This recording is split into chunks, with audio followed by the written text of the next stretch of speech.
So just to let you know, the staff are actually putting the communication packages, so we're not in any violation of anything, on the desks of all the councillors. So we're okay? Yeah, well, from that perspective. New business? See? Oh, no, we can add it to the, you know. Good morning, everyone. Welcome. If I can have you take a seat, and we're going to bring the room to order. Welcome to meeting number 28 of the Toronto East Shore Community Council. The chair and the members would like to gratefully acknowledge that Toronto East Shore Community Council meets on the traditional territories of the Mississaugas of the New Credit, First Nation, the Haudenosaunee, the Huron-Wendat, and Toronto remains home to many Indigenous communities and peoples. Are there any declaration of interest under the Municipal Conflict of Interest Act? Seeing none, can I please have a mover to confirm the minutes of October 17th? Councillor Fragedakis. So moved. Members, we will be starting. Members of the public who are here to depute on a particular item, please see the clerk. We want to make sure that our speakers list is updated so we can acknowledge you when that item comes to be heard. And members, we are starting on the goldenrod papers. 28. Yeah, page 43 out of 117 pages. Item TE 28.29, appointments to Business Improvement Area Boards of Management. Can I have a mover? Councillor Fragedakis? I don't have any in that. So. Okay. So we're starting on page 43.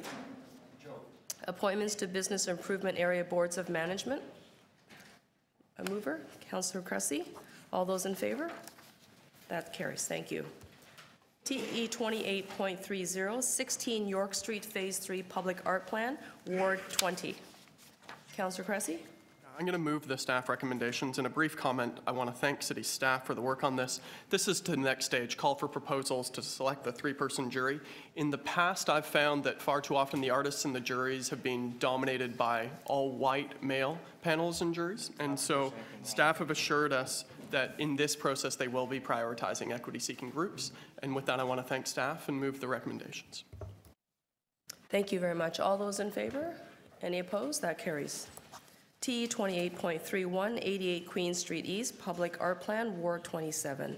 I'd like to move a motion to defer this item till the January 16, 2018 meeting. We're not quite ready to deal with it. All those in favor?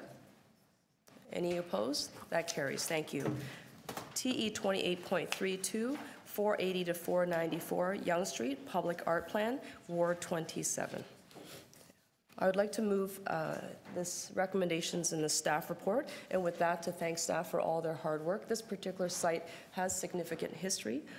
Part of this history is the fact that this used to be the Charles Street Tavern, one of Toronto's first gay bars, and it was also one of the sites where we saw the congregation of the community right after the 1981 bathhouse raids. And I know that the community has been working very hard with our planning staff as well as our public art consultants to put together a really dynamic, interactive, and contemporary interpretation of what that history could look like today. All those in favor?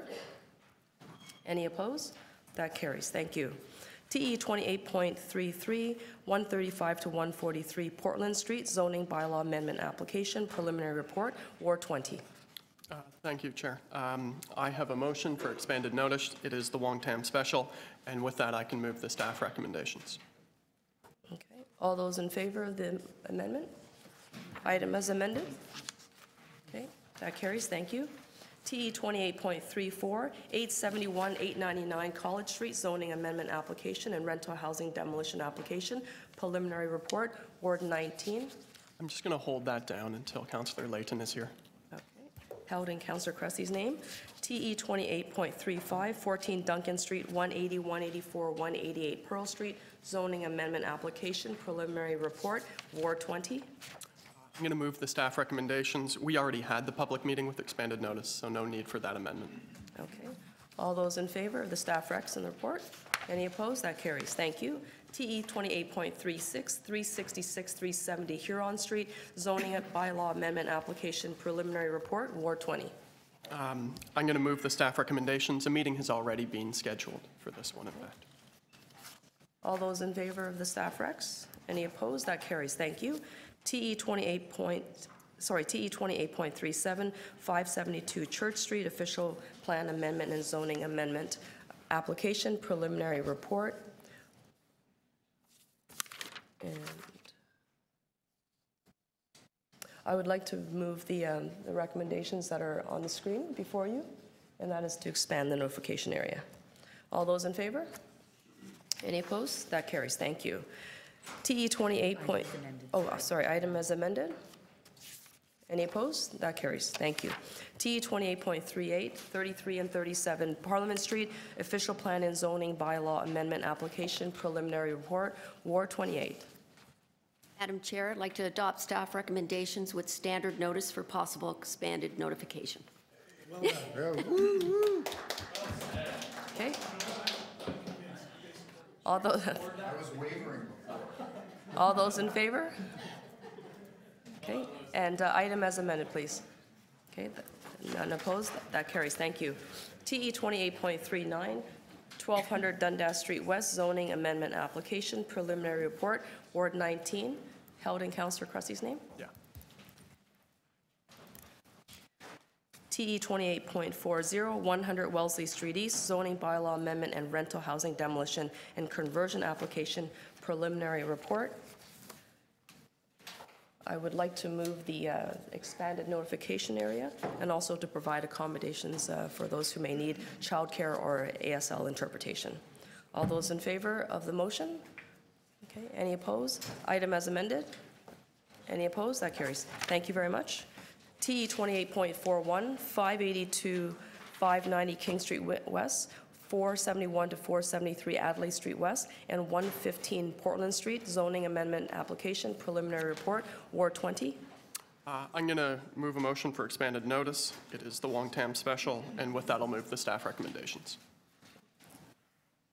All those in favor of the motion? Okay. Item as amended. Any opposed? That carries. Thank you. TE 28.42, 368 to 386 Eglinton Avenue East, zoning amendment application and rental housing demolition and conversion application, preliminary report, Ward 22. I move the report along with the extended notice area. Okay. All those in favor of the motion? Oops, it's on the screen. Okay. All those in favor of the motion? Any opposed? Item as amended? Any opposed? That carries. Thank you. TE 28.43, King Spadina Secondary Plan Update, Notice of Pending Report, and Ward 20. Yeah. I have a motion, if it can be put on the screen. And this is to ensure that the draft is posted by the end of November, along with the summary of comments to bring forward a final report in the first quarter.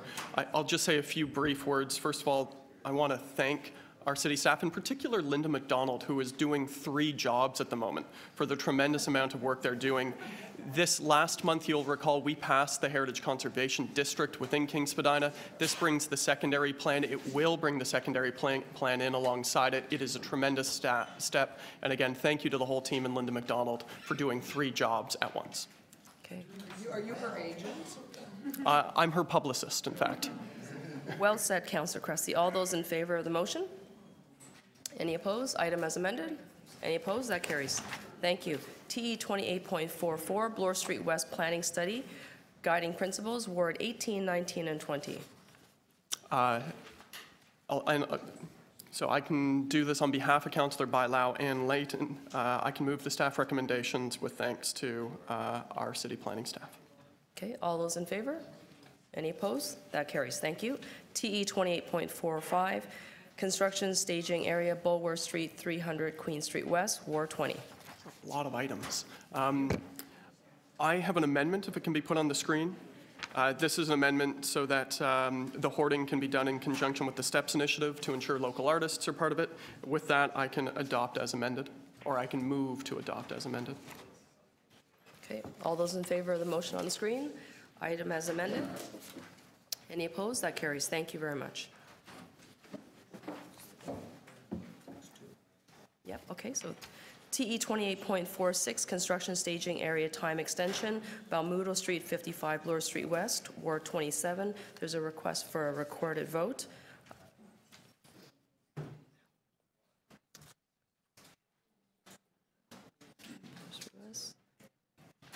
And I would move, I don't need the actual motion because it would have been moved the first time round, because this is an extension, so we did all that.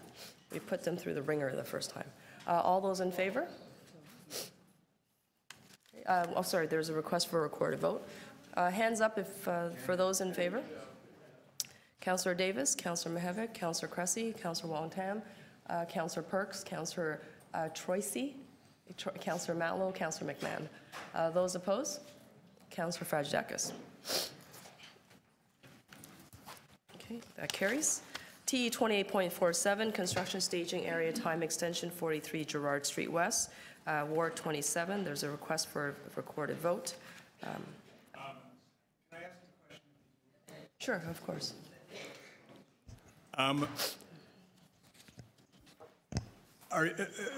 Do I assume correctly that you, if there was a legal way to prevent a curb lane closure, you would support that? Is that a fair assumption?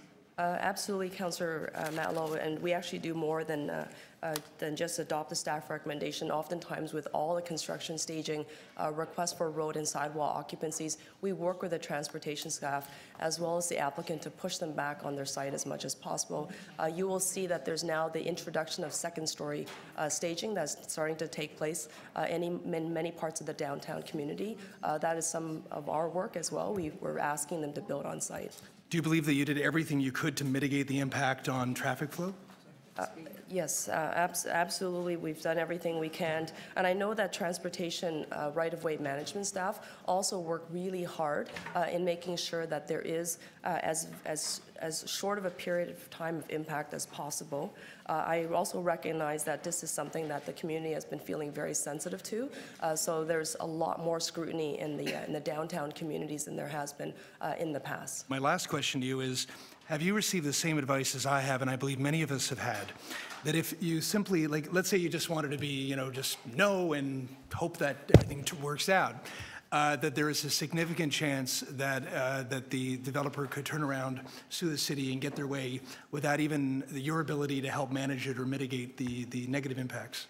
That is the same legal advice that I've received. Yeah. Sorry, members, and thank you for the questions. Thank you. I realize that we're on the quick items, and I just realized that if we are going to be debating this particular matter, then we're going to have to hold it down. Those are all my questions. Okay. Yeah. Okay, Councillor Fragedakis will hold it. Okay. TE 28.48, construction staging area 77 to 83 Mutual Street, Ward 27. I would move the motions because this is a brand new application, and we will be adding, scroll all the way down, please. All the way to the bottom. Is that to the bottom? Yeah. We will be adding 9 new conditions to the staff recommendations, which is what we generally do, 9 additional conditions that the staff have not done. All those in favor of the motion? Any opposed? Item as amended? That carries. Thank you very much. Yes, happy to do so. Yes, because you have so much construction. That was 48. TE 28.48, removal of on-street accessible loading zone, Euclid Avenue, Ward 19. Hold, Councillor Cressy. TE 28.50, installation removal of on-street accessible parking spaces, October 17, delegated, wards 29, 30, 31, and 32. Sorry? TE 28.50. Are you moving that, Councillor? Okay. Councillor Fletcher, are you following? It's the installation and removal of on-street accessible parking spaces, October 2017, delegated. Okay, so I just want to make sure that, okay, not a problem. So this is moved by Councillor Fragedakis. All those in favor? Any opposed? That carries. Thank you very much. I just didn't want us to move ahead without you following with us, Councillor Fletcher. Okay, good. So we are now on item TE 28.51, installation of on-street parking and parking prohibitions, Ward 20 and 28. Hold it. We're just going to hold it down for a sec as the report was just posted. Okay, Thank held in Councillor Cressy's name. TE 28.52, extension of permit parking areas, Badge Row Avenue, Boston Avenue, and South Branch of Gerrard Street East, Ward 30. Sorry, which number is that? I'm sorry, 58? 52, item 52. I'm sorry, yes, I'll approve these staff recommendations. Okay, all those in favor? Any opposed? That carries. Thank you very much. TE 28.53, parking amendments, Fort Roulet Street, Ward 14. I'll move the staff recommendations. Okay, all those in favor? Any opposed? Carries. Thank you. TE 28.54, parking amendment, Hillsdale Avenue East, Ward 22. I move staff recommendations. Okay, all those in favor? Any opposed? That carries. TE 28.55, parking amendment, Sudan Avenue, Ward 22. I move the staff recommendations. All those in favor? Any opposed? Carries. TE 28.56, parking amendments, Bay Street between Harbor Street and Queens Quay West, York Street, Bay Street, and Yonge Street ramp removal, Ward 28. Madam Chair, I'll adopt staff recommendations. Okay, all those in favor? Any opposed? Carried. TE 28.57, traffic and parking amendments, Harbor Street between Lower Simcoe Street and Bay Street, York Street, Bay Street, and Yonge Street ramp removal, Ward 20 and 28. I'm happy to move staff recommendations. And can I also just note, if you haven't gone down to the waterfront to see the former York off-ramp where the park is going to be in Ward 28, it is spectacular. It is so large, you have no idea. So a real kudos to the Ward 28 team on this. Okay. All those in favor? Any opposed? Carried. TE 28.58, parking amendments, Cody Avenue, Ward 30. Councillor Fletcher. Councillor Fletcher, we're on item number 58. Yes, can I just hold that, please? Sure, of course you can. Held in Councillor Fletcher's name. TE 28.59, parking amendments, Strathmore Boulevard, Ward 31. Speaker, I'm just going to, or Chair, I'm just going to hold it. There's one piece I want to get clarified, and this is to accommodate passenger loading and taxi pickup and drop-off at the Woodbine Station. That's going to improve the situation after the installation of the Woodbine bike lane. So, but I have a question, so I'm going to hold it. Okay, that's fine. It's held in your name. TE 28.60, lane designation Avenue Road at St. Clair Avenue West, Ward 22. I move the staff recommendations. All those in favor? Any opposed? That carries. TE 28.61, road alterations O'Connor Drive and Woodbine Avenue, Ward 31. I'll move adoption of the recommendations, and also with a note to say there was a supplementary attachment added to the report, and it highlights where the additional bike lane infrastructure will be on Woodbine. At the north end, there will be a bike box and some other features that will be installed in the spring, and additional green infrastructure along the boulevard. So I'm pleased to introduce it, or to move adoption. Thank you. Wonderful. Thank you very much, Councillor, and congratulations to you and your community for your hard work. All those in favor? Any opposed? Carries. Thank you. TE 28.62, road alteration, Leslie Street, Ward 30. Motion coming in a few minutes, I'd just like to So hold. we'll hold that for you, Councillor Fletcher. TE 28.63, road alteration, Busy Street, Ward 30. Approve staff recommendation. All those in favor? Any opposed? That carries. Thank you. TE 28.64, road alterations report and amendments to parking regulations, Main Street from Kingston Road to Gerrard Street East, Ward 32. Thank you very much. Good morning, everyone. So the long-awaited improvements to Main Street, and with some traffic calming and beautification measures. Looking forward to this for Vision Zero, road safety. Okay. Good job, Councillor. All those in favor? Any opposed? That carries. And now we're moving to the deferred items from our September 6, 2017 meeting. Some of these items were also deferred from May, as well as deferred from April, so let's see if we can try to clear it. TE 28.65, traffic control signals, College Street and Gladstone Avenue, Ward 18. So I'd like to hold that down till Councillor Bilal gets here. Okay. Thank you. Thank you, Councillor McMahon. TE 28.66, pedestrian crossover relocation, Carla Avenue and Langley Avenue, Ward 30. I'll approve staff recommendations, Chair. All those in favor? Any opposed? Carried. TE 28.67, all-way stop control, Adelaide Street West and Stratford Street, Ward 19. Yes, thank you very much, Madam Speaker. I'll move this. I will move an amendment to install the all-way stop control at the intersection of Adelaide and Stafford. Okay.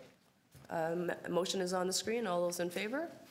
Okay, that carries. Chair, on a point of privilege, now that Councillor Layton is here, can we all note that it is his fabulous spouse's due date today, and he is still here working? So congratulations, hopefully, on the soon-to-be birth of the second. Just before, thank you very much, Councillor Cressy, and on a point of personal privilege, just before people get the wrong idea, she isn't in labor right now. I would not have come if she was in labor. We thought you were more dedicated than that. Keep your phone on.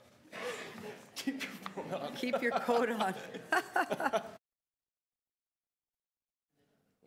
No, I meant, did he move the motion? Yes, he did. Okay. Okay, and item as amended? All those in favor? That carries. Thank you very much. TE 28.68, two-way operation Charles Street West, Ward 27. I have a motion. I can ask the clerk to put that on the screen. We're not quite ready to adopt this, and we want the staff to, do you have this? It is item number 68. Are you not? Okay, that's okay. We'll hold it down.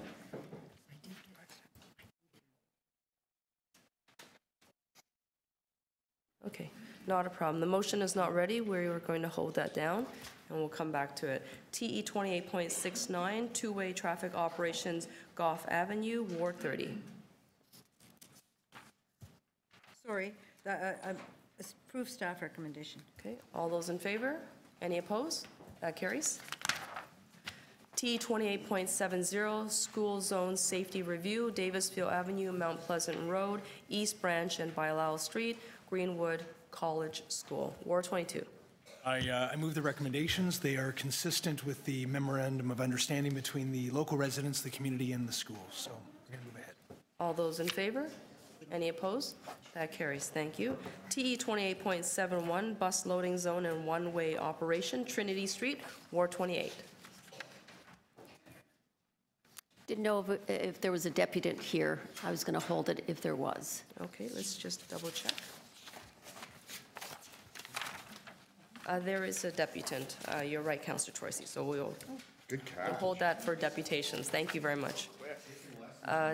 TE 28.72, proposed installation of speed bumps, public lane system bounded by Marion Street, Callender Street, Harvard Avenue, and Roncesvalles Avenue, Ward 14. I'll move the staff recommendations. Okay, all those in favor? Any opposed? Carried. TE 28.73, speed hump poll results, Norfolk Street, Ward 18.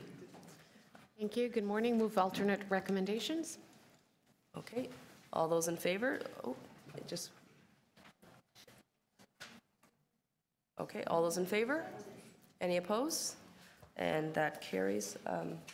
Item is amended. All those in favor? Any opposed? Carries. Thank you. TE 28.74, traffic calming, speed humps, Old Park Road, Ward 21. Councillor Mahavik? We're on item number 74, traffic calming, speed humps, Old Park Road. Oh, I missed that. Sorry, can you hold it for a sec? Hold it down. Okay. It's held in your name, Councillor Mahavik. TE 28.75, speed humps, poll results, Heath Street West, Ward 22. I move the alternate recommendation. Motion's on the screen. All those in favor? Any opposed? Item as amended. Any opposed? That carries. Thank you. TE 28.76, proposed installation of speed bumps, Wagstaff Drive, Ward 30. Just going to hold that for a bit, please. Okay, held in Councillor Fletcher's name. T 28.77, speed hump poll results, Cedarvale Avenue, Ward 31. Thank you, Chair, and I will move the alternate recommendations. The only reason that it didn't meet the requirements was the polling results, and there really was only one person who voted in opposition. So. Okay, motion is on the screen. All those in favor? Any opposed? Item as amended? Any opposed? Carried. Thank you.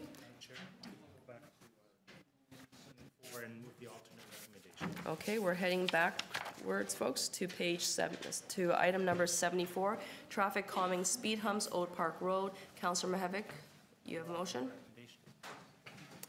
We'll just put that on the screen. Oh, I see, my screen is flashing, yours is not. Okay, so motion is on the screen, folks. All those in favor? Any opposed? Item as amended? Any opposed? That carries. Thank you very much, Councillor. T 28.78, traffic calming speed humps, Flagman Street, Ward 32. Thank you very much. Madam Chair, I move the alternate recommendations, please. All those in favor? Any opposed? That carries. Item as amended? None opposed? Carried.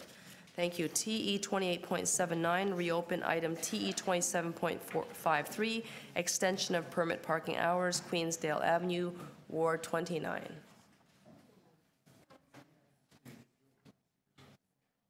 Councillor Fragedakis?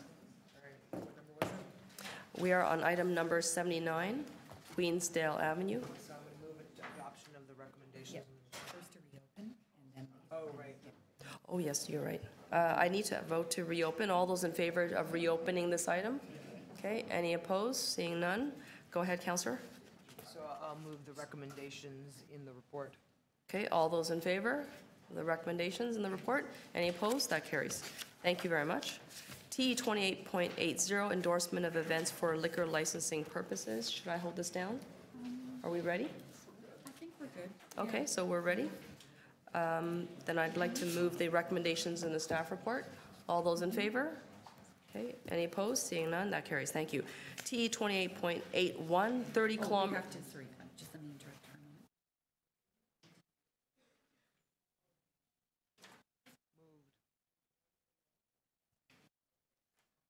So we're heading into new business. Can I get a motion to add the new business item number 81 to 94?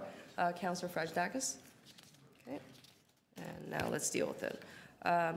T 28.81, 30 kilometer per hour speed limit on public laneways in Ward 29. I'd like to move the recommendations in my letter Okay. to reduce the speed limit from 50 kilometers per hour in laneways to 30 kilometers per hour in laneways. Okay. All those in favor of the recommendations in the letter? It's happening. Councillor Davis? Yes. Okay.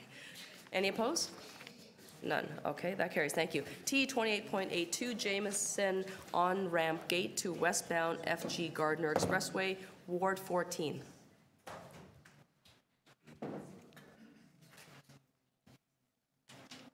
Yes, I will move the staff recommendation. The recommendations are in your letter, I believe. Yep, or sorry, my recommendation. I tried to pull a fast your own one there. recommendations. I tried to Okay. pull a fast. All those in favor? Any opposed? That carries. Like 3 Thank parking you. spaces. T 28.83, implementation of permit parking on West Lodge Avenue between Queen Street West and a point 136 meters further north. Ward 14. I'll move my letter again. Okay. Adopt the recommendations in the letter. Any opposed? Carried. T 28.84, implementation of permit parking on the west side of Abell Street between Queen Street West and Sudbury Street, Ward 18. Move the recommendations on the letter. Okay, all those in favor? Any opposed? Carried. T 28.85, direction to attend the Toronto Local Appeal Body T-Lab at 1220 Dufferin Street, Ward 18. Move the recommendations on the letter. Okay, all those in favor? Any opposed? Carried. T 28.86, include 243 to 245 Perth Avenue in permit parking area 1A, Ward 18. Move recommendations on the letter. Okay, all those in favor? Any opposed? carried. T 28.87, parking amendments, Perth Avenue, Ruskin Avenue to Antler Street, Ward 18. Move recommendations on the letter. Okay, all those in favor? Any opposed? That carries. T 28.88, 445 to 451 Adelaide Street West, community consultation meeting, Ward 20. Going to move the recommendations in my letter. All those in favor? Any opposed? Carried. T 28.89, 400 King Street West, community consultation meeting, Ward 20. Going to move the recommendations in my letter. Okay, all those in favor? Any opposed? Carried. T 28.90, 16 and 18 Akia Road, 219 and 221 Millwood Road, and 20 and 22 Akia Road.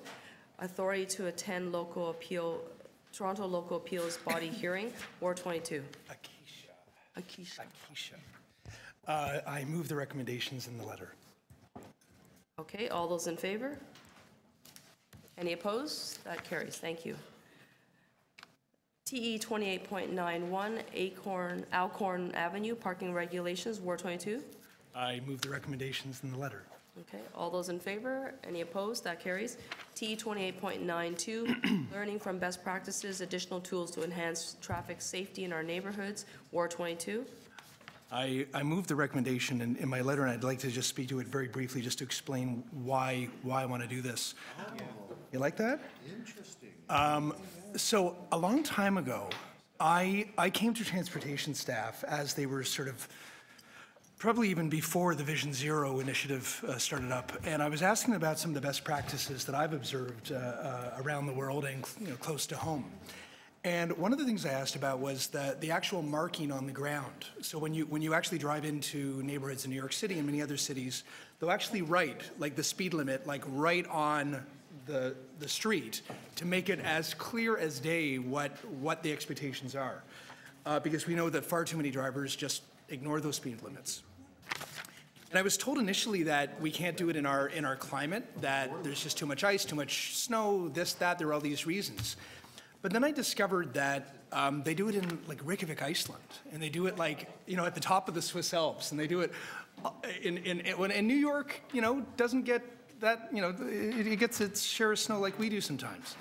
So I'd like to understand better why or why not this can't be included in the Vision Zero strategy as an additional tool. And I also, while we're at it, I'd like to understand why we can't move forward with increasing the zebra crossings throughout our city to make it, again, clear as possible where pedestrians are crossing. And then, of course, any other additional tools. And I just want to make it clear, this is not in any way an effort to replace the citywide Vision Zero strategy in any way. It's about providing additional tools that we can use, because I know all of us are in the same position when we meet with residents and they're asking, what more can you do to make my street safer? We've got a very small toolbox, and this is about looking at ways to increase that toolbox. Thank you very much, Councillor. All those in favor? Recommendation in the letter. Any opposed? That. If I could just quickly, several of us have talked about it, and I would just encourage staff as they're working on this to sit down with the members of the Toronto East York Community Council and get some advice. Absolutely. Okay, Councillor Layton. If I could speak just very briefly, because there was a time when I was actually asking for stop signs to be painted on roads, and I was told we couldn't because of book whatever in the Highway Traffic Act. I'm hopeful that they can review it then. Also, on an interesting note, there was a really great book, I believe it was Nudge, a great book that was written on choice architecture, and what they actually, there was an experiment from the west coast of the U.S. that had chevrons, the chevrons on highways, and they started putting them closer and closer together, so instinctively you think that you're going faster, so you slow down, and the experiment worked. And it was a three-dimensional, they did a similar one with three-dimensional speed bumps. It's pretty neat stuff. Thank you very much, Councillor Layton. I can see that this item is going to generate a lot of excitement and energy. It is still a quick item. All those in favor of the recommendations in the letter? Any opposed? That carries. The next item is TE 28.93, 395, 387R, and 413 Leslie Street, official plan and zoning bylaw amendment, applications request for directions report. Ward 30, I recognize that Councillor Fletcher wanted to time this item with the... No, I'm not No going longer. to do that. Okay. I'm going to hold that for a bit, and I'm just working with staff on those recommendations. Okay, wonderful. Thank you, Councillor Fletcher. I was hoping you were going to say all of that. Which brings us to T 28.94, intention to designate under Part 4, Section 29 of the Ontario Heritage Act 281 to 289 College Street, Ward 20. I'm going to move the staff recommendations, and I want to thank Heritage Preservation Services for their hard work on this. All those in favor? Any opposed? That carries. Thank you very much. So now we are going to the top of the page.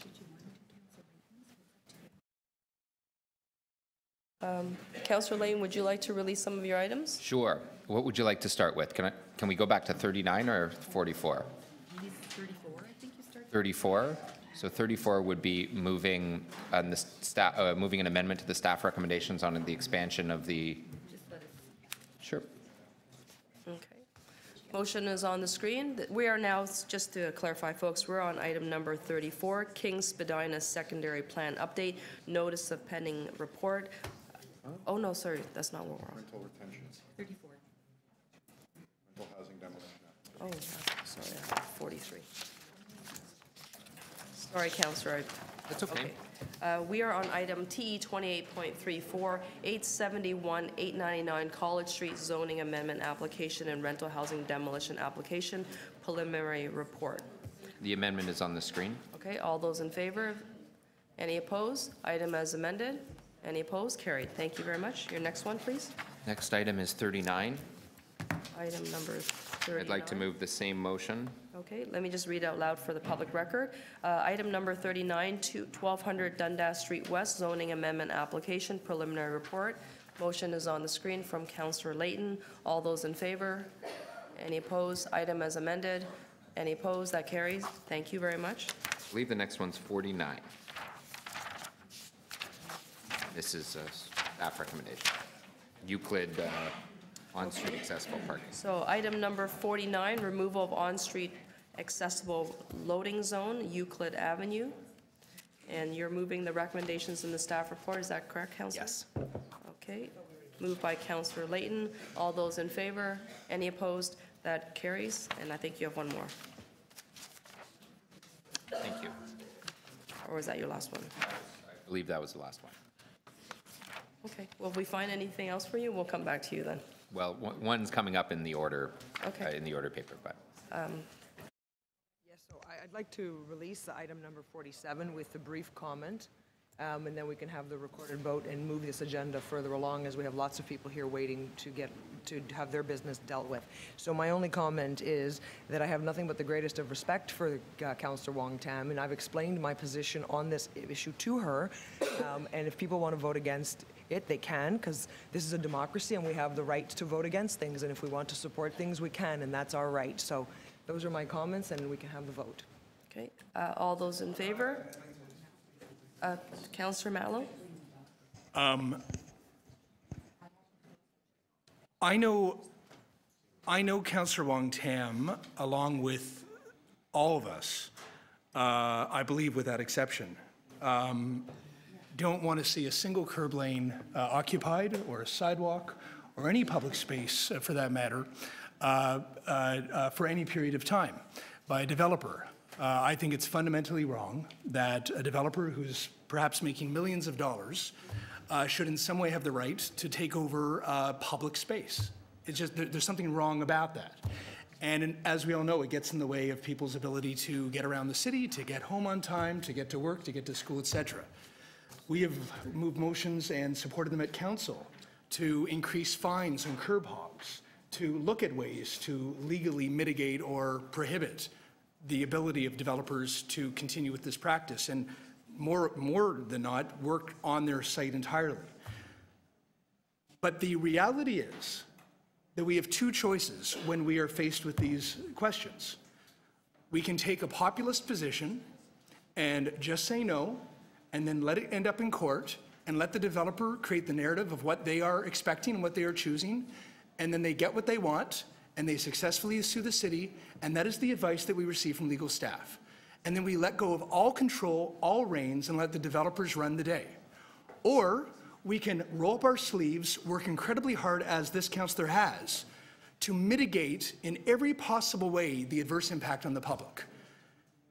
She had a choice to make. She chose to continue any control she possibly can have to be able to protect the people of Toronto. And I think it's important for that to be said. And I encourage all of us to continue working in an honest way to be able to protect the public interest when we are faced with these difficult decisions. And I want to give kudos to this councillor for not taking the easy way, not making some speech just against, the whole world and then just saying no and hoping that somebody else will figure out the problem for her, but for working hard to figure out this incredibly complex problem. Thank you. Thank you very much, Councillor. On a point of personal privilege, Councillor Fragedakis. I take a little bit of an offense to the comments towards the end of Councillor Matlow's speech with respect to making statements that are just negative and not helpful. So I actually don't appreciate that, Councillor Matlow. I have my opinion. I'm entitled to it. I haven't offended you. So I would appreciate the same courtesy and respect. Thank you very much, Councillor. All those in favor of the item before us and the recommendations in the staff report? Any opposed? Okay, that carries. Thank you. We are moving to item number 1. This is TE 28.1, naming of a public lane north of Bloor Street West, extending west from Bartlett Avenue and at the rear of 8 to 48 Bartlett Avenue, Ward 18. Are there any speakers on this item? We are now on the timed items. Sorry, members of the public. Are there any speakers from the members of the public? No? Seeing none. Councillor Bailão? Thank you. I would like to start by thanking the residents that got involved in this initiative, and in particular former Councillor Rob Maxwell and his wife Marcy. Yes, so we worked together to pay tribute to the history of the neighborhood. This was a new development that took place in what used to be a boiler factory, and so we are naming the laneway in order to keep some relevance to the history and the heritage of the neighborhood. So looking forward to have your support to it.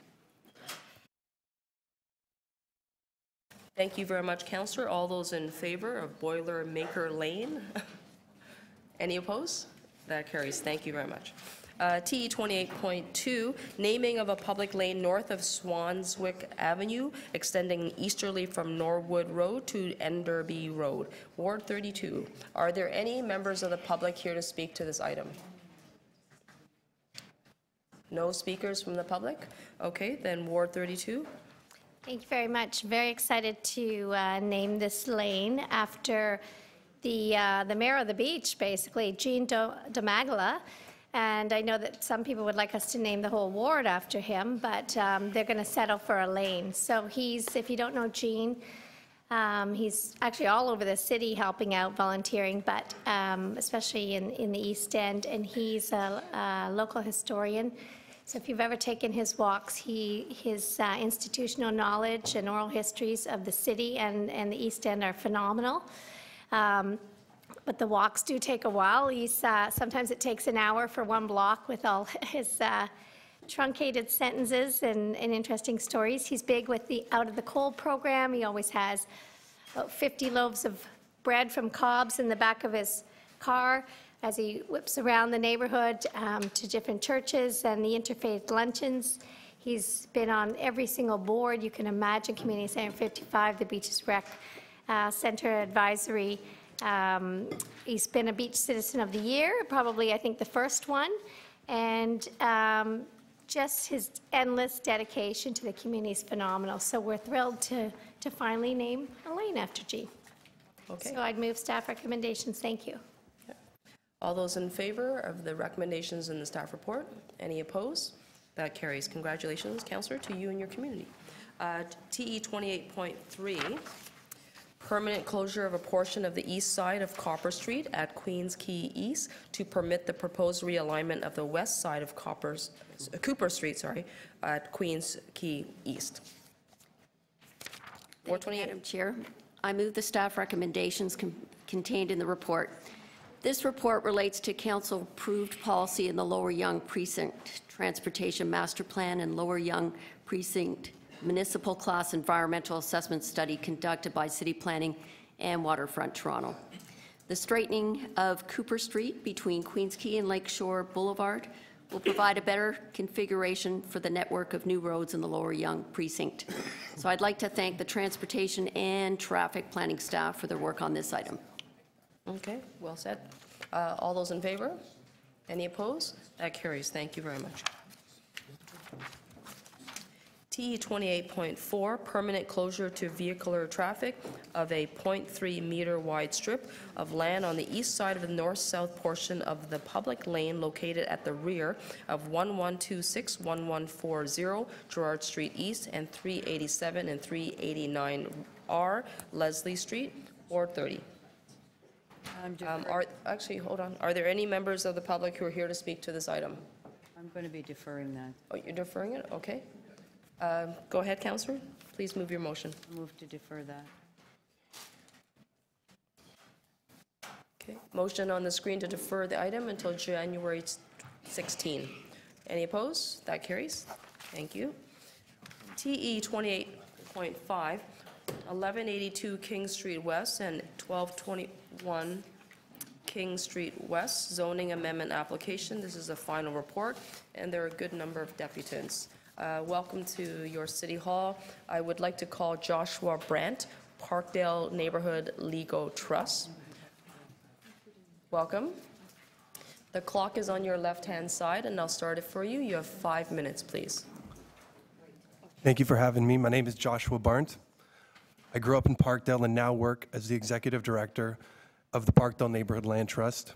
I must open my remarks by requesting that the East York Community Council not approve the staff report recommending approval of this development application in its current form. First off, I am concerned that the statutory public meeting has not been adequately publicized, and thus residents have not had the adequate opportunity for participation in this process.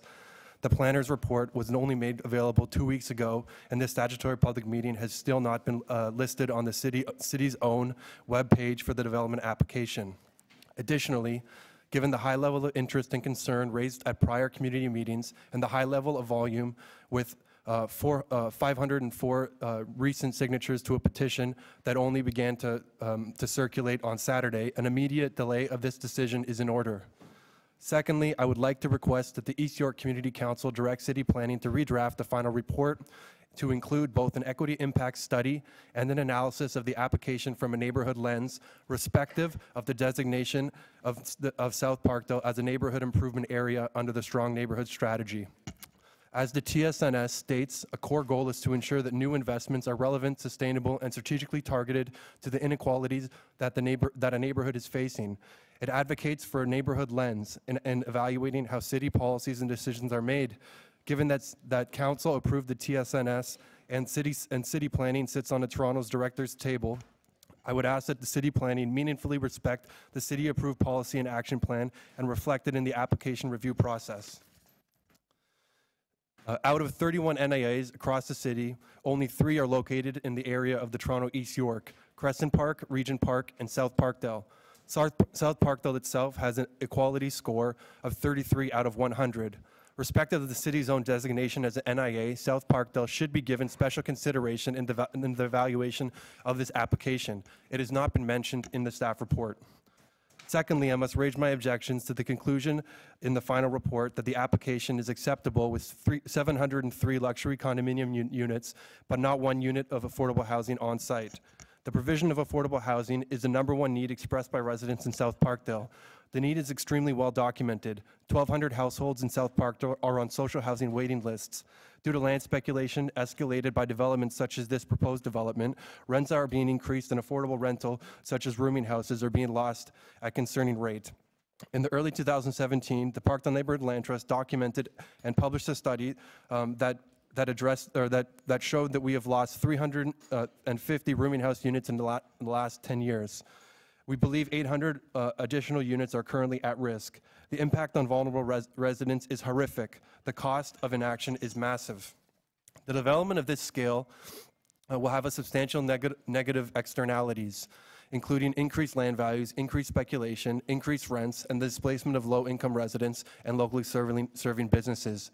Additionally, the development does not adequately provide a full range of housing as mandated in the Provincial Planning Act. Staff conclude in their report that through the Section 37 contribution dedicated to affordable rental housing, the proposed development meets the housing policies of the official plan by providing a full range of housing in terms of form, tenure, and affordability. While affordable rental housing is an appropriate target benefit, this small payment should not be accepted in the place of the provision of affordable units in the development itself. The development should not be approved without a full range of housing within this development. This development will increase the number of dwelling units in South Parkdale by 6.6%. It is unfathomable to imagine that in the middle of a housing crisis, this council will approve this development without any affordable housing units. Furthermore, the recommendation of $2.1 million Section 37 community benefit contribution is inadequate when viewed in relationship to the scale of this development. And if this rezoning is approved, the city will grant the height and density to increase much greater beyond the zoning bylaw would otherwise permit. In the case of both sites, it's above 40 meters of what is allowable currently. In fact, the large majority of the residential units are proposed above the permitted height.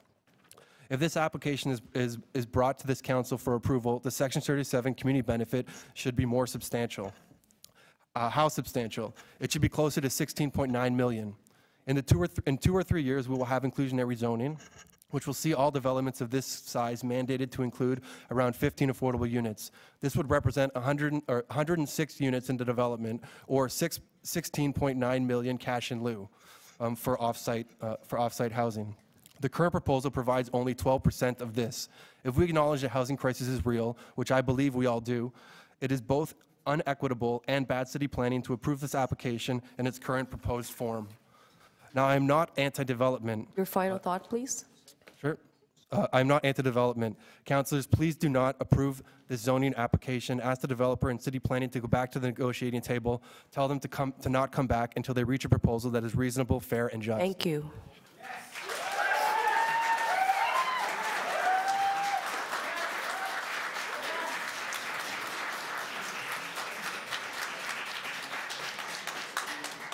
Members of the public, if I can kindly remind you to refrain from clapping, as well as there's no permissions granted for signage.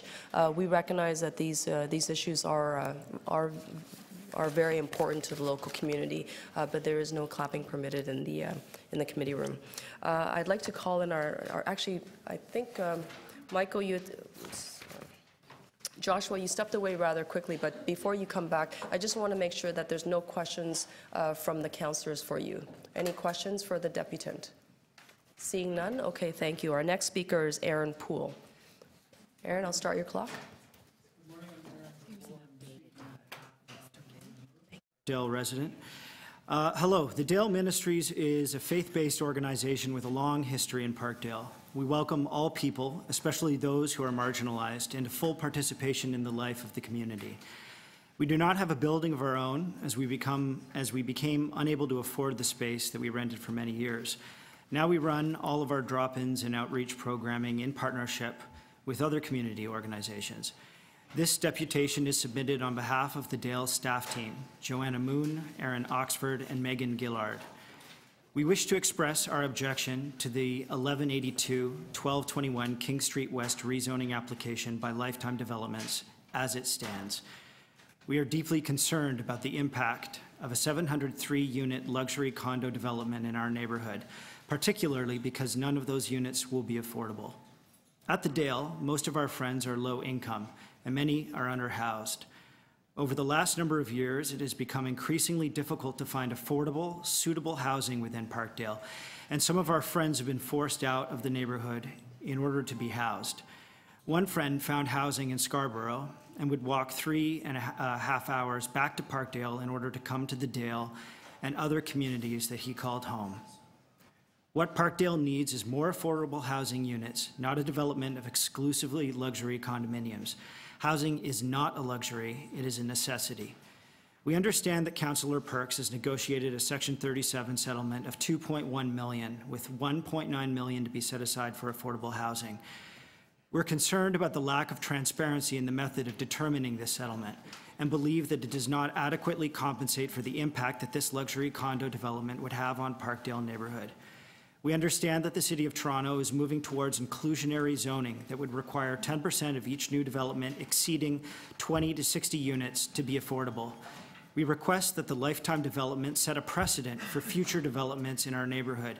Given that Parkdale is a neighborhood improvement area, the percentage of units to be affordable should be 15 to 20%, which would translate to a minimum of 105 affordable units in the lifetime development for an equivalent value of cash in lieu. In summary, we do not support this application and ask that more time be taken for consideration of the unique needs and values of the Parkdale neighborhood. We call upon the Toronto East York Community Council, the City Planning Office, and the Ward 14 Councillor's Office to reevaluate the impact that this development would have on Parkdale and readjust the Section 37 settlement accordingly.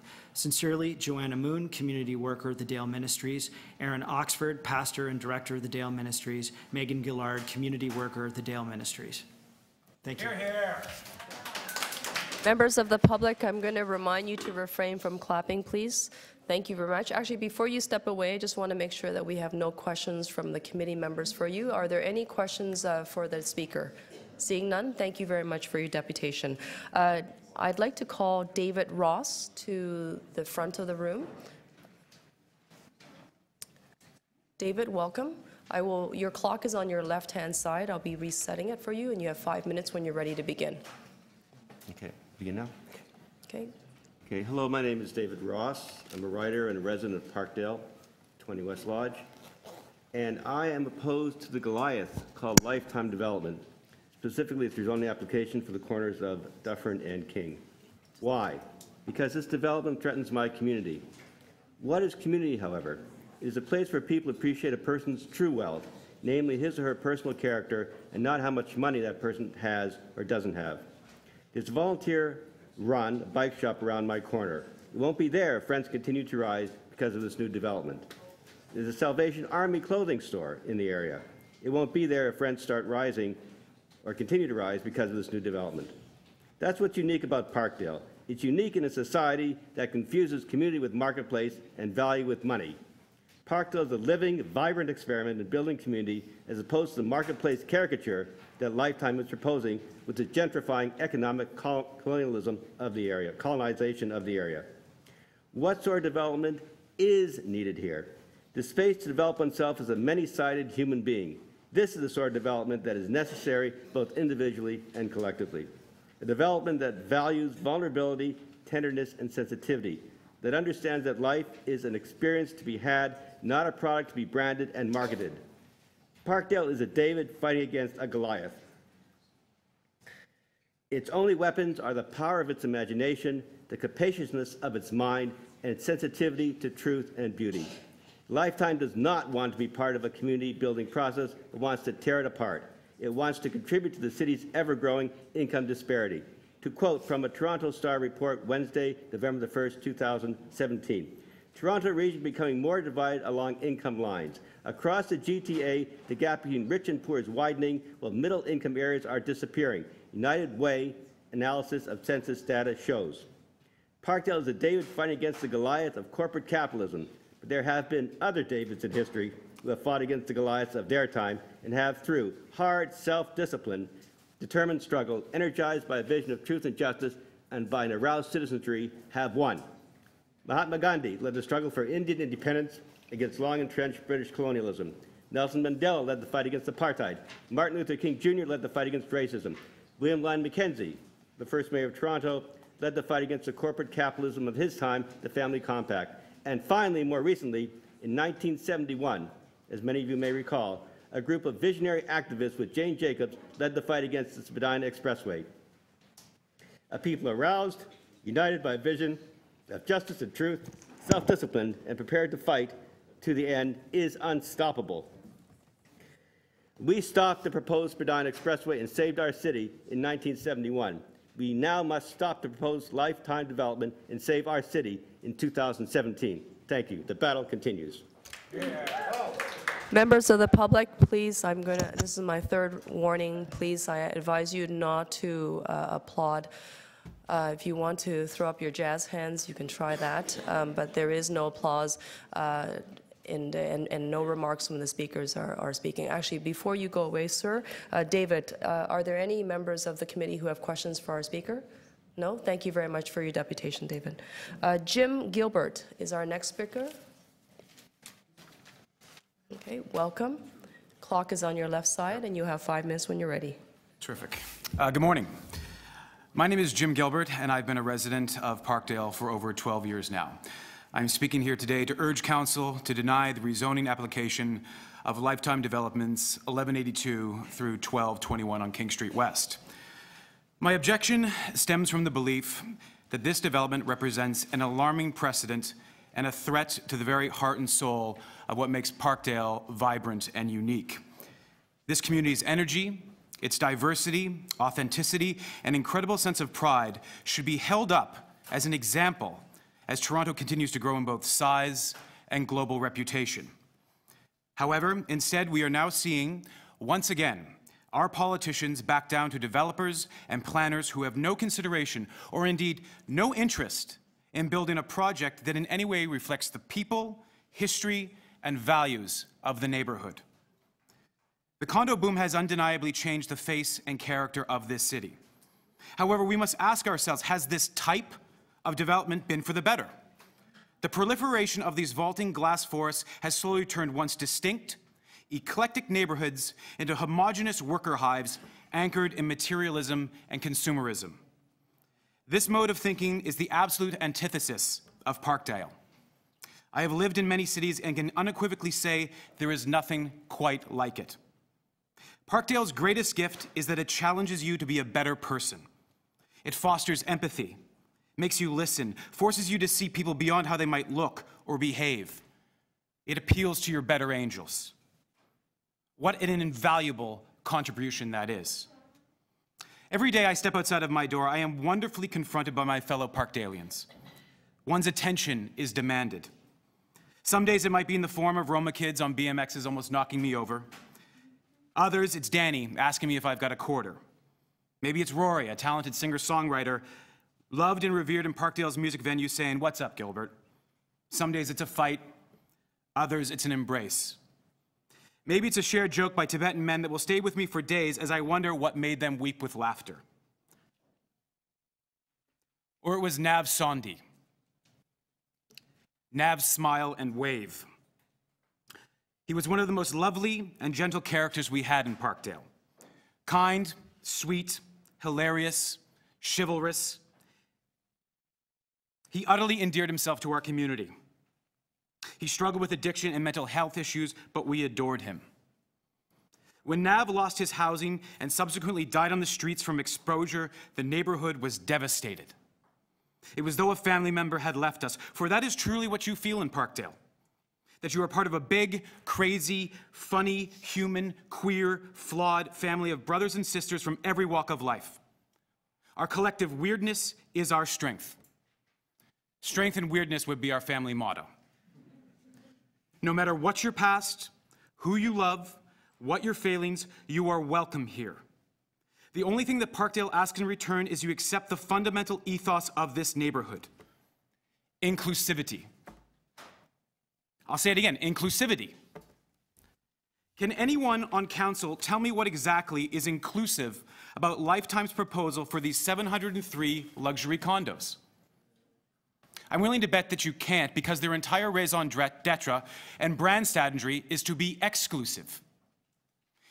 It's blatantly apparent that Lifetime doesn't give a damn about our community or its priorities and needs. The absolute absence of any kind of affordable housing makes that abundantly clear. They are corporate colonialists who seek profit by cultural extraction. The people who have been in the trenches of Parkdale fighting for a more equitable society, the new immigrants who grind out a life for their families every day, the working poor, mental health survivors, the entrepreneurs, the artists and musicians, all of these narratives on which the community is built, Lifetime now seeks to appropriate and reduce to cheap icons and slogans to sell investment. We as a community deserve better. There is a richness of human experience here that should be vigorously protected and promoted. The city needs more Parkdale. The world does. Help preserve the essence of this neighborhood. Fight for it. Unfettered development and displacement doesn't have to be the norm. We all know this to be true. I ask you to stand with a community that unanimously rejects this proposal as it now stands, and to show moral courage in joining with us to declare, not in our lifetime. Thank you. Members of the public, I'm going to ask once again to refrain. That's right. I want to see those hands up in the air. Thank you very much. That's good. Thank you. Thank you very much for your deputation. Are there any members with questions for the deputant? No, seeing none. Our next speaker is Liam Barrington Bush. Liam, are you here? Yep, welcome. Okay, again, you have 5 minutes. The clock is on your left. Okay. I grew up in Parkdale, Dowling and Leopold. The people, the experiences, the insights, the appreciation of realities of a range of others' living experiences that are very different to my own, influenced and shaped me in ways that I'll never be able to describe. They still do today. I moved away from the neighborhood a number of years ago. I lived abroad. And I've only come back recently, and I've come back recently specifically because I've been seeing these sorts of things going on here. This is a neighborhood that has been so important to me, like so many others here and outside of this room.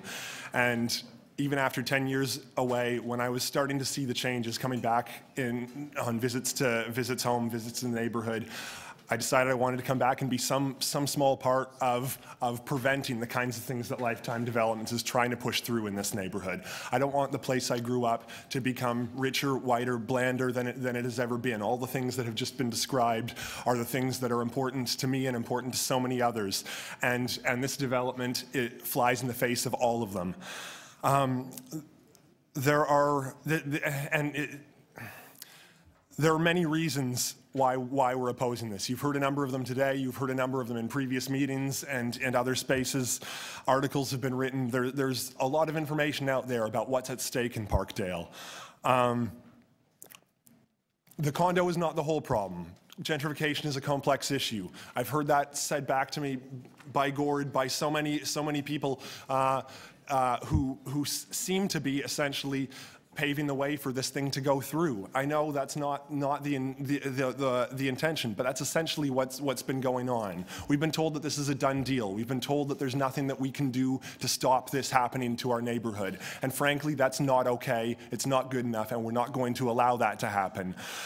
Even if the issues are more complex than this particular development, that's no reason to let this development bulldoze through. We're already seeing and experiencing drips and drabs of the economic violence that this condo represents. We're seeing it in rooming houses offering basic rooms for $500 or $600, evicting their former tenants, slapping a coat of paint on and charging $1,500, $1,600, $1,700 for the same spaces to new residents who can afford to pay that. We're seeing individual neighborhood businesses that provide essentials to a range of communities unable to pay their rents and closing down after decades as commercial property owners decide that they too can triple the commercial rates they've historically charged to either non-essential businesses that sell you a $5 donut or a $120 sweater, or big chains that'll take their profits immediately out of the neighborhood. Places where you can buy affordable basics are beginning to get harder to find, as are local social spots that'll charge you less than $8 for a beer out of most of the community's price range. These may seem like insignificant things, but these are the places that people gather. In a neighborhood that's been built in so many ways on rooming houses, those old bars on Queen Street that we've watched disappear were the neighborhood's living rooms in so many ways for so much of the population. It's getting harder than it used to be to do all the things you might need to do to live your life within Parkdale. The neighborhood is becoming less local and threatening to become more of a base for middle and upper middle class people to start and end a commute from without ever making it home. Unlike many of Toronto's neighborhoods, Parkdale has historically been a place where you could do that. You could live your whole life there if you wanted to. We had the things you needed to do so. And the high-profit businesses that seem to be creeping in, catering and attracting higher-income earners, make this less and less the case. We don't want need more boutique jewelers or trendy bars or vintage clothing stores. We need truly affordable housing and places for food that meets all the tastes and cultures in the neighborhood at prices that we can afford, and hangout spots that are not income contingent. The condo spits in the face of all of these things. So the neighborhood's already becoming less friendly to those who have made it what it is, and we've never seen an influx of money like what this particular project proposes. If it goes ahead, we can expect at least 1,000 people who have money to burn on expensive coffees and clothing and beer to invade King and Dufferin and drag the prices of everything up with them. This might sound hyperbolic, but no one would have expected you'd find people test driving Lincolns across the road from Park, as happened a couple of weeks ago at Parts and Labor. This is what's happening in the neighborhood. No one would have imagined this a few years ago. And what do we think that this development is going to do to push more of that? And what happens to the rest of us as this becomes a more expensive area? I mean, I've been back for 5 months, and I've been couch surfing around the neighborhood for 5 months because I can't find anywhere affordable to live. And I have a lot more opportunities than a lot of folks do. I'm not going to leave Parkdale behind, and I'm not going to stand down and just let this go ahead. Liam, I need your final thoughts, please. Okay. This condo is a massive "you're no longer welcome" sign to all of us here in the neighborhood. And nothing about the process thus far has given us the opportunity to have a say over something that will have such a profound impact on us. We have gone to the meetings, we've been told that this is a done deal and there's nothing we can do to stop it. But that's not good enough. It's the jobs of those of you gathered here around this table to look out for the impacts that development will have on those who vote for you. And if this is indicative of the problems between the city and the province, that's not our problem. You're all failing us. And so we will do whatever we have to do outside of your broken systems to prevent this condo development from going ahead. We will occupy your meetings. We will stand with the small businesses that are getting forced out to prevent their evictions. We will take over the sites and make sure that ground never gets broken for the project you are trying to approve, because clearly that's all we've got left to do. So, Gord, I appreciate the work you've done to try and improve this situation along the way, but you haven't been able to do a good enough job, and nobody here has been able to do a good enough job. So it's going to be up to all of us, and you'll have to see what happens from here. Liam, thank you very much for your deputation. Folks, I'm going to ask you to please refrain from clapping. Before you step away, are there any members who have questions for the speaker?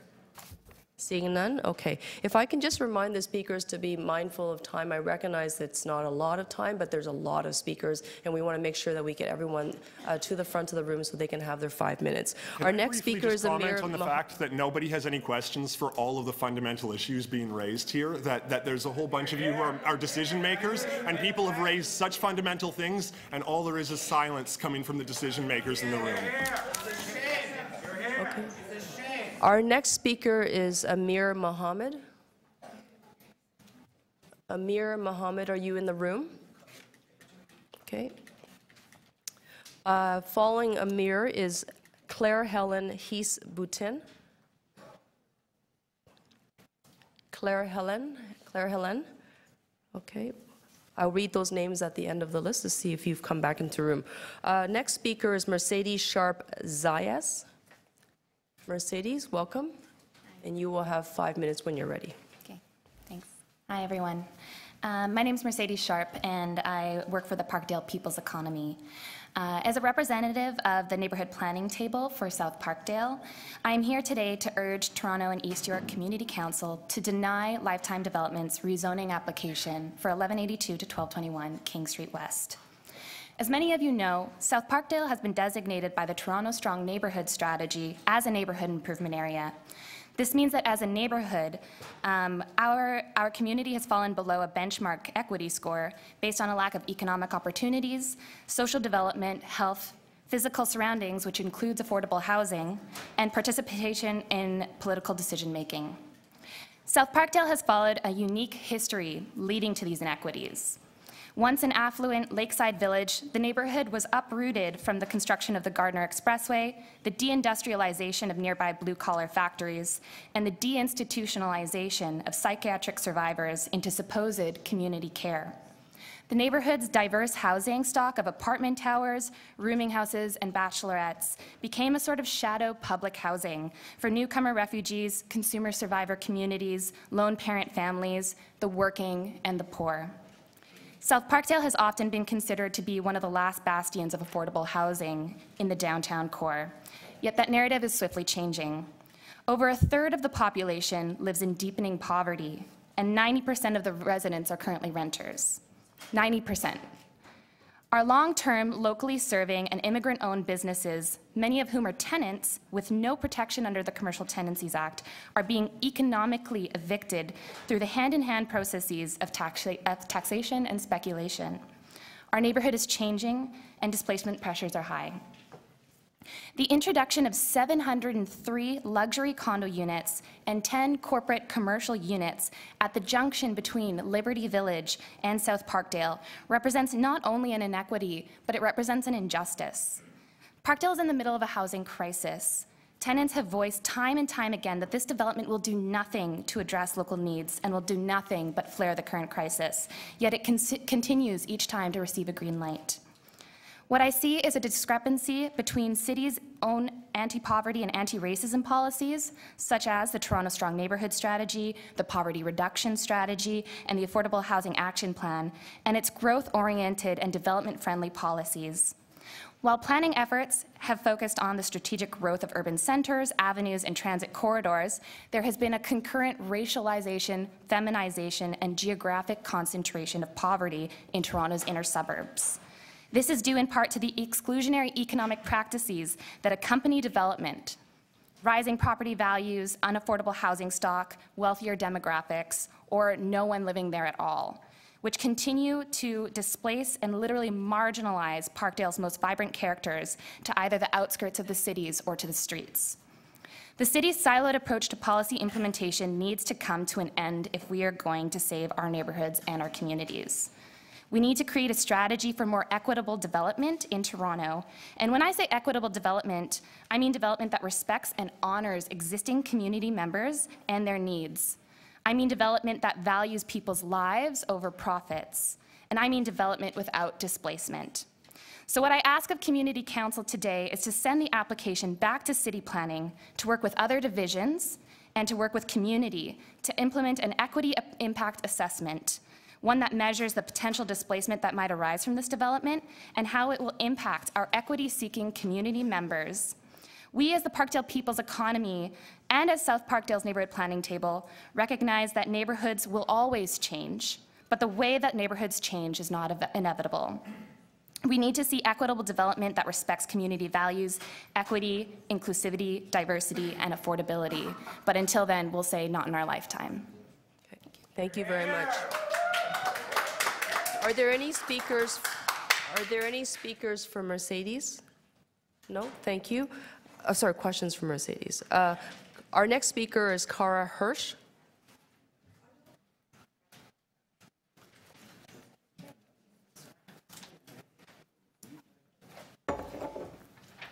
Okay. Hello. Hello, you have 5 minutes when you're ready. Thank you. So my name's Cara Hirsch. I actually live in Liberty Village. Moved here 8 years ago and have always lived on the west side of the city. I like to say I'm a little biased. It is my favorite part of Toronto. I do recognize the need for affordable housing. I am not denying that fact. I think it's a citywide issue. I don't think it just is Parkdale. I think it's all over Toronto. However, I do think that it's also a supply and demand issue. Living in Liberty Village, having friends who actually recently just had a baby who live in a one-bedroom and den, who desperately need more space but can't afford to purchase because it's $800,000 for a larger two-bedroom. They are now being forced to sell and move into a rental. I do think that we need this on the corner. I think we need more homes to bring down the prices of the area. I do respect the fact that commercial properties, they are seeing higher rents. I do want to recognize that that corner is currently large retailers who are not privately owned. We have Pet Value, we have Burger King, we have Starbucks, who are very similar to who would go at the bottom of the condo building. But I am in favor of this project. I personally, my husband and I will be looking at it as something to live in and move into as we grow in the area. Thank you. Thank you very much for your remarks. Are there any questions for the speaker? Okay, thank you. Our next speaker is Janice King.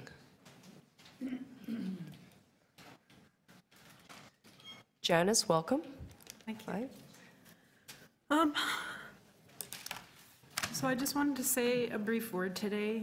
I'm here today as one of many who oppose condo developments at 1182 and 1221 King Street West. I'm not as familiar as some people with the political and legal hierarchies of condo developments. All I know is the impact it will have here. I've seen it in other areas of Toronto. I don't live in Parkdale, but I believe that I could be an advocate for those who do. As a matter of fact, I asked one of my tenants and some of my ex-clients if they wanted to be here today, and they said, why should they? They can do what they want. I wish some of them were here today, but I know that they are living in affordable housing and they are on their feet again. But I've been coming to Parkdale in one form or another for the past 50 years, visiting relatives or friends. It's a beautiful neighborhood for everyone, not just to those who can afford a down payment or a mortgage. I've worked frontline for 11 years and I've never seen a housing shortage like this. I remember going on Craigslist, Kijiji, or View It and would be able to locate a room or a bachelor for some of my clients. There used to be more resources to find a place. Landlords have been retiring or selling condos, Airbnbs opening where there once were renters. Foreign ownership, there is less and less housing than ever. Combined with those who are trying to get back on their feet, those facing challenges to housing like difficulty with credit, no landlord references, discrimination against those on social assistance, racism, there is almost next to nothing available now. So many are turned away from shared accommodation. People deserve a second chance and they deserve to have a better standard of living. Where are they to go? Where are low and very low income earners going to live? Things have gotten worse even in the last 2 years alone. I never thought it would be this bad. Shared units are around $800, while single people on ODSP receive a rent singles at approximately $480 and OW around $380 depending on their situation, leaving no money for food, transportation, or clothing. I work with individuals now living in Parkdale who made it out of the shelter system and into affordable housing, and it works. There is a positive ripple effect. They obtain housing and either get a job or volunteer or get an education. They are coming from traumatic backgrounds, but I've seen people come from the worst situation and make a better living for themselves, which would not have been possible had they been living in substandard living conditions or in a shelter. With affordable housing, they have more dollars that can be spent on food, and they have greater emotional stability and can find happiness maybe for once in their life. Every year, more and more condos go up. I'm surprised that no affordable units were allotted to this new development, especially in an affordable neighborhood like Parkdale. Why aren't low to very low income earners included in this project? Please review and consider who is going to be affected. People have lived in this neighborhood are going to be driven away by the rising prices. No more thrifty stores, no affordable places to shop. They will have to go and live in the outskirts of Toronto where access to food banks, health centers, and amenities are located a bus ride away and no money to get there. Individuals on fixed incomes will be isolated and depressed. I like the suggestion of 105 affordable residential units at 35 units set aside as deeply affordable, or $16.8 million in cash in lieu in Section 37 funds, or even more units, and in conjunction with the Housing Allowance Program. Even this would be a small gesture to include housing for those that need it most. If you could please revisit this. I think that if this project is going to go ahead, this is an opportunity to build affordable housing. If not, then where are people going to go? Thank you. Thank you very much.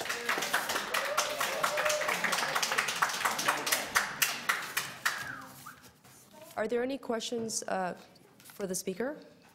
Okay, thank you very much, Janice, for your deputation. Our next speaker is Mohammed Luhair. Mohammed Luhair.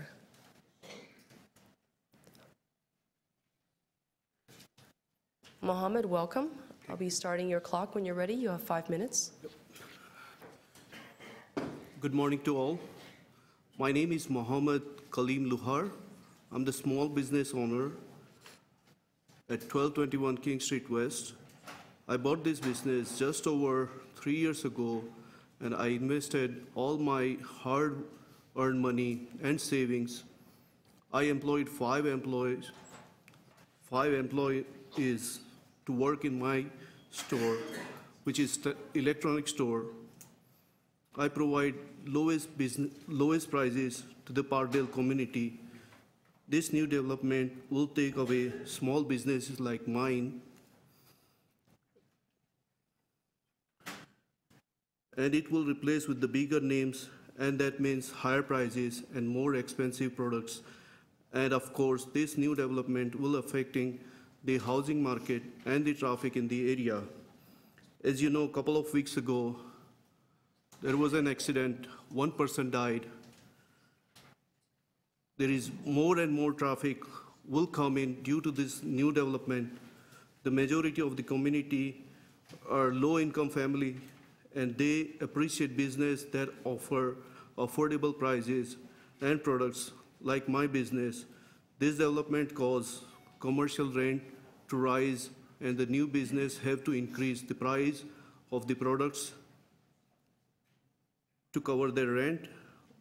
I still want to do business in the area, but if my rent goes up from $2,000 to $12,000, how am I going to look at my customer's face and ask them to pay $50 for the same product that they have been paying $10 for years? We have so many members of community walk-in store and asking questions about the development. No one seems to be happy about the development, especially the traffic is already so bad because of the Liberty Village developments. Kindly, I'm asking the city councils to make a decision that is in the favor of the Parkdale community and not just for the developers. Thank you. Thank you very much, Mohammed, for your deputation, and thank you for those who gave us the jazz hand. Once again, I'm going to remind people to refrain from clapping. Our next speaker is Rick Amis. Rick, welcome, Rick. Go ahead when you're ready. I've lived in Parkdale for over 30 years. I'm thoroughly impressed with my neighbors. I'm glad I live in my neighborhood. I'm going to take a little more pragmatic view. I've actually printed out my comments because some of them are actually from an urban planner who lives in the neighborhood. So I thought that that might be of use to you because the comments are very specific. As previously said, Parkdale's gone through a lot of damage. We have a Gardner Expressway. We don't look like the beach because we have a highway between us. So I don't think this application should be approved. The current heights for those two lots, the 1182 is 23 meters. It's going up to 63.5. On the other side at 1221, it's 12 meters. It's going up to 53 meters. I think that this height and massing are overpowering that intersection. If you look west, not east, into a low and mid-rise residential neighborhood called Parkdale. I'm going to speak to some of the specifics of the document that we were distributed. And on page 12, under height and massing, there's comments about approving this because the comment is to look east rather than west. And so the first one was 1182 King Street West, which is on the west side of Dufferin. And I guess in the Garrison Creek phenomenon, that links it to Liberty Village, which is about 8 blocks away. The closest high-rise building to that section is 3 blocks away, and it's on the tracks. This property is not on the tracks. It is actually in the neighborhood, and it represents, for me, the gateway going north on Dufferin. So if you come through Exhibition Place, you come into Parkdale, that's the intersection. So for me, it's a very important intersection. The 1221, which is where the McDonald's is, there was a comment in the report that says that this proposal is acceptable because similar nearby taller buildings on Tyndall Avenue. I think this is a very narrow focus. That building that they're describing, and I walked by it this morning, is 14 stories. There are only 4 other buildings on King Street from Dufferin to Roncy that are near that height. All the buildings are low-rise and mid-rise. So I think taking that approach and specifically directing it to one property, the only 14-story, which I think was an anomaly when it was originally built back in the 70s. I think that these two properties should not be understood as part of the tall buildings approach, but more of the avenue mid-rise approach. So 4 to 11 stories, not 14 and above. Now I'm going to speak to the specifics of the development agreement. These are coming from an urban planner who lives in the neighborhood and who works in the northern area. His comment is the $200,000 that is being directed towards Parkland is actually owed to the city as part of the development charges and is only being directly allocated to our neighborhood instead of going into the general coffers.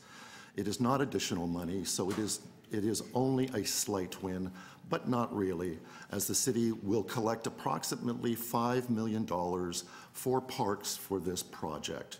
Where is this money going to be spent? Parkdale. Item 2, with respect to Section 37, the city has a standard amount that they charge developer. The value being quoted is in the range of what is typical. Considering the limited amount of Toronto community housing in the area, it is not really a win. Item 3, the affordable housing portion of this development, these development charges that will be levied will be approximately $580,000. We need guarantees that this portion also stays in our community. How is the $31,000 in pedestrian infrastructure funding going to be used, especially considering recent deaths and accidents in our neighborhood? So those are my comments. Thank you. Okay, thank you very much. Are there any questions for the speaker? Okay. You have a question from Councillor Layton? The last couple of numbers, I was struggling where you got them. They came out of the development charges. I didn't bring the actual form, but the planner that I was communicating with actually had the summaries of all the charges. You've taken apart the different bits of the development charge and said how much of this would apply locally. Yes, correct. So are you contending that communities should apply each individual piece of the DCs only locally? In this case, yeah, in Parkdale, we're called Parkdale, but we have very few parks.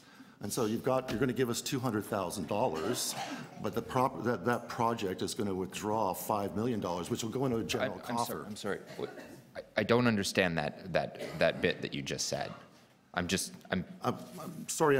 I'm reading from an urban planner's perspective. I actually summarized it so it wasn't so legalese.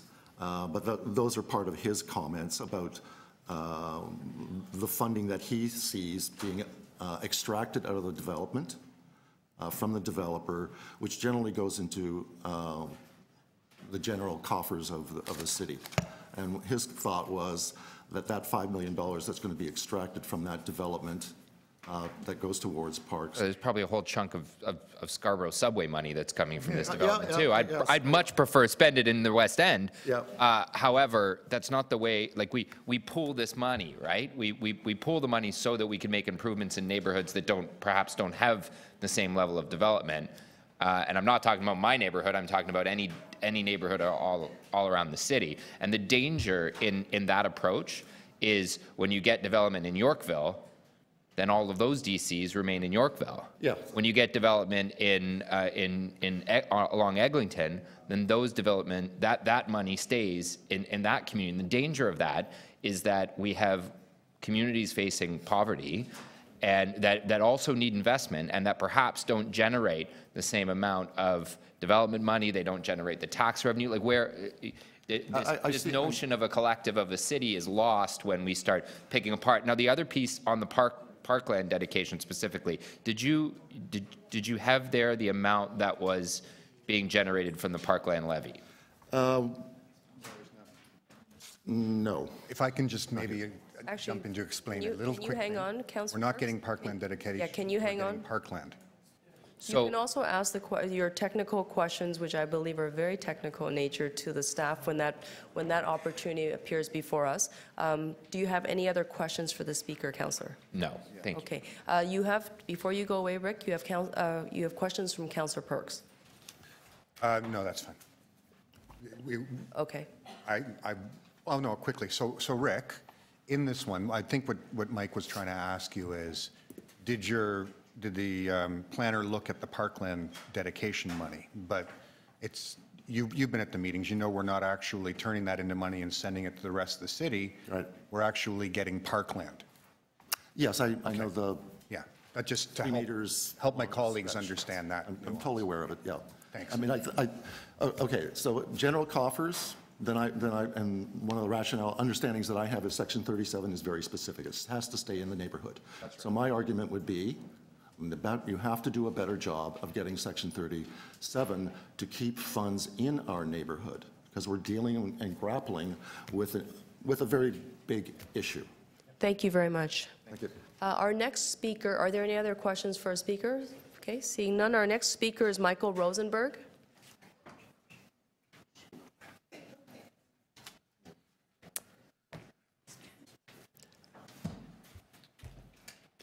Michael, welcome. Okay, hello, I'm Michael Rosenberg. This is an example of something the city could have easily had more control over if you had put into the official plan the ability to designate which areas are growth areas and which areas are non-growth areas.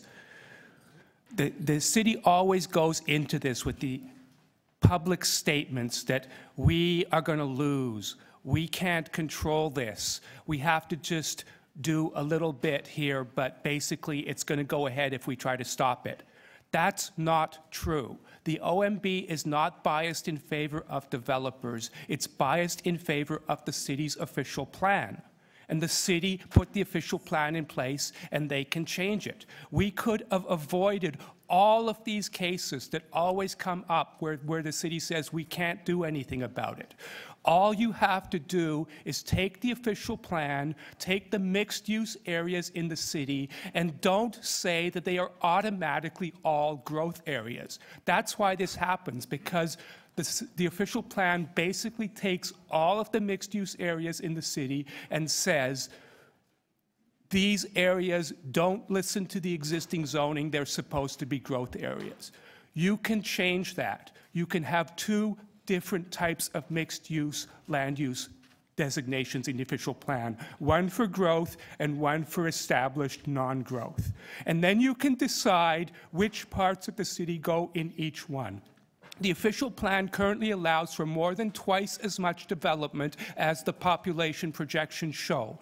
You can easily take the map and decide where you want development to go, and you will still be meeting all of the provincial requirements. You need to admit that the official plan was a mistake, and there should have been 2 land use designations for mixed-use areas. And then you need to take out your maps and decide which parts of the city should get development and which parts shouldn't within the mixed-use areas. You do not need 100% of the mixed-use areas to be development areas. You only need 50% of them. You can be making that decision, not the developers and not random chance and not anybody else. You just need to put it in the official plan that parts of the mixed-use areas are not growth areas. And this area in particular is certainly not ideal as a growth area.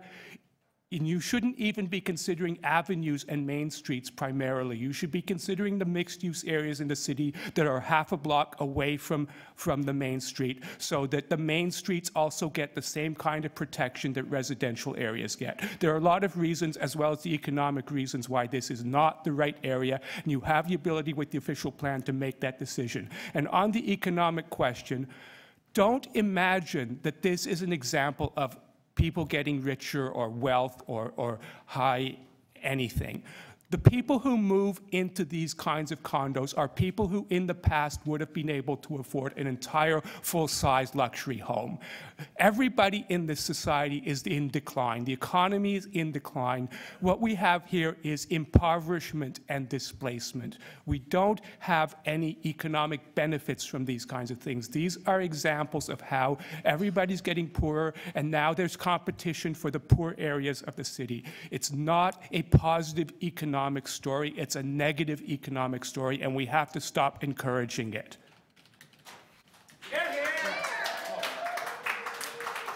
Thank you for your deputation. Thank you very much for those jazz hands once again.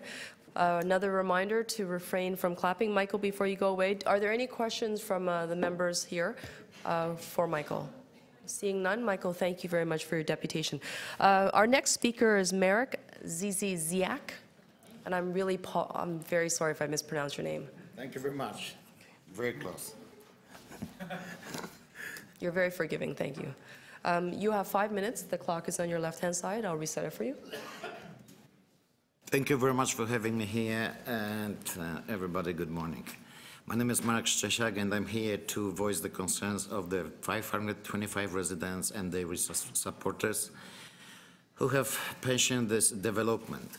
We asked Community Council, Mr. Gorperks, to reconcile this application with the community rather than with the developer in mind. So I present with you a simple question. Will you support the community of South Parkdale and object to this proposal as this stands? This is the one thing. Second thing, what is the idea this is a question to everybody, all of you. Where is the idea with the mixed low income? Somehow it doesn't work. Second thing, I know many things is out of your hands, really is a province. Yes, but you as our councils need to support and fight with province because it's out of control. Companies like Metka, Bakilas, now all these condominiums, and you have very little to say. Now it's a good time, it's election time. To step for the people, for your community, like God for the Parkdale, because it's too much. People can't afford anymore that. This need to be stopped completely. It's one more, just the comment. The lady before me, Kara Harris, please take out this lady comments because she is a seller's representative for condominiums. So it's kind of like even conflict of interest. So she's here not as a Parkdale people, she is here for business. There's only the one person who said yes to this project. This project, you simple killing a community. Parkdale, it's a heritage. Parkdale has a traditions. And put this, you just simple killing a community. And also the traffic. You have a right now running project on a King Street with those streetcars, cars turn right. King and Dufferin, where are you gonna go right? Straight to Exhibition or to Lake? It's completely nonsense. And for the future, we need to know something from the beginning, not when it's, just inform us. No, you have to decide with us because we are a long time there. I didn't born in Parkdale, but I grew up at Parkdale. I mean, smart up maybe this way. But please, treat us as we are, as you see, and I apologize for that clapping, of course, apologize a little bit, because you just can't stop, because we are real. That's the point. We are real. Thank you very much for having me here.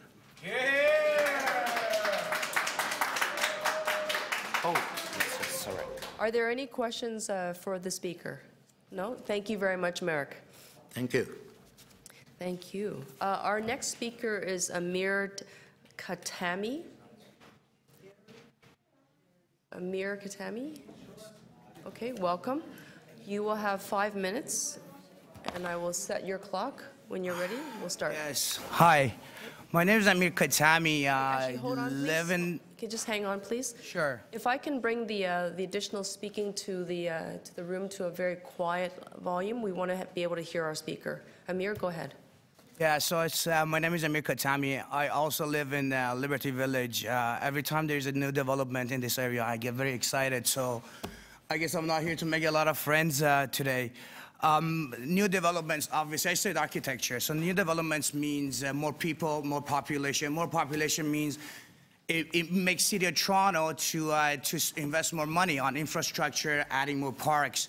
But these are not my points. I have a couple of points to make, which probably, the first one is the supply and demand. More developments means, more apartments means more units, and more units means that it will decrease the price of each unit. I was reading this article in the Globe and Mail a few months ago that between 250,000 to 300,000 immigrants come to Canada in average every year, and the article was arguing that this is one of the reasons that the housing prices are going up. Huge demand, not enough units. So more developments obviously help decrease the prices, and it helps the affordability. My second point to support this project is the location of this project.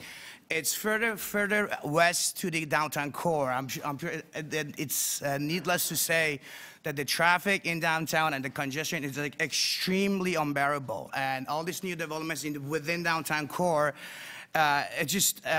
the traffic is crazy, too many people. So building new developments further east, even further to the west and to the east, definitely help dilute the congestion and kind of scatter the traffic and the population around the town.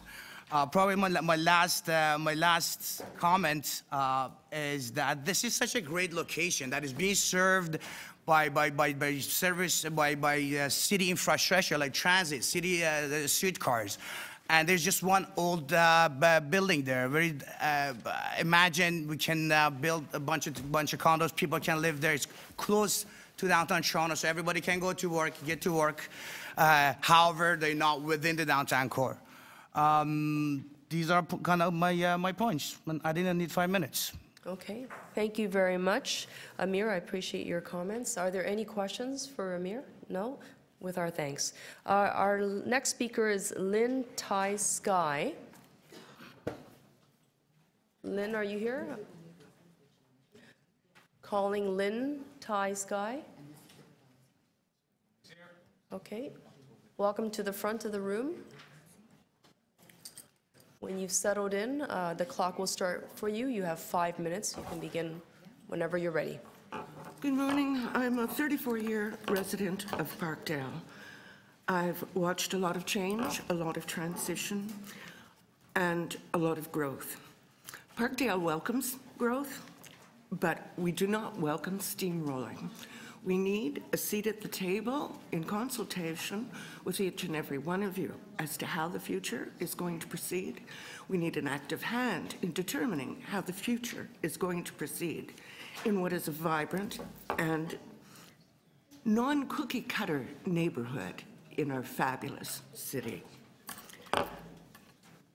I represent not just 34 years of watching transition in Parkdale, but rather have found myself in a unique position for me recently. It's been a few months now. I'm a disabled female senior who, through rent eviction, is now without an abode. I cannot afford the rents that are available. I'm at the top of supposed subsidy lists everywhere. Let me hold my breath for how many years until that kicks in. And there is no affordable housing. We have a unique housing crisis, not just across this country, but definitively in what is up for discussion today, Parkdale. Gord, we're worried that you're getting tired. We are worried sincerely about... Okay, you held community consultation, and on 3 nights, I am chagrined to say I was unable, health constraints, to attend. On 3 nights, you heard from your constituents that they are not on board with this as it presently stands, and for good reason. It represents not your constituents. I went out yesterday, Gord. I spent 2 hours on a 6-block area on Queen Street. I wandered back and forth. I spoke to people. I am holding, in proxy, 140 signatures over a period of 2 hours in my local community consultation. We want you on board with us, Gord. We want the city on board with us. We want Lifetime, if it represents the future, on board, but with us. Housing crisis. I cannot begin to express that if you were in my position, you might not have ever imagined that you would walk in shoes such as this. Housing has been turned down as a member's bill, as a right. Something is rotten in Denmark. There is a program that seems should be mandated. And the Ontario Building Code has not embraced enough of it. We have a Greener Actions Code. Gord, could you refresh me as to what that is called? Fabulous. Is it mandated, Gord? Lynn, I just want, it's Kristen over here, Councillor Wong-Tam, I'm the chair. If I can ask you to direct your comments to me. Thank you. Yeah, and you're actually not asking questions, but you're speaking to us. Is the Green Initiative a mandated program? Should it not be a mandated program? I think that there is an insufficient, an incomplete submission on terms of Lifetime if it has not embraced this. I believe there's one building in compliance presently. Council should be pushing for all new builds to be in compliance with this. I don't have a lot to say today, except that we really need to be heard. If a neighborhood such as Parkdale, and I think that we're as well organized as a neighborhood can get, is not heard by you, then where are we really going? I would like Council to respond on some level prior to our departure today. I do not think we should be leaving with a question mark regarding the gravity of the situation. And I do recall a build that was suggested for downtown quite a few months back. The subsidized housing was going to be accommodated by a separate entranceway, and Council was appalled by this. Lifetime Development has suggested the same thing on a much grander scale, 703 units and no door open to general public in affordability. Thank you for your time. Thank you very much. Are there any questions for the speaker? Okay, thank you. I'm just going to recall. We have, I just want to recall names that for speakers. Not in our lifetime.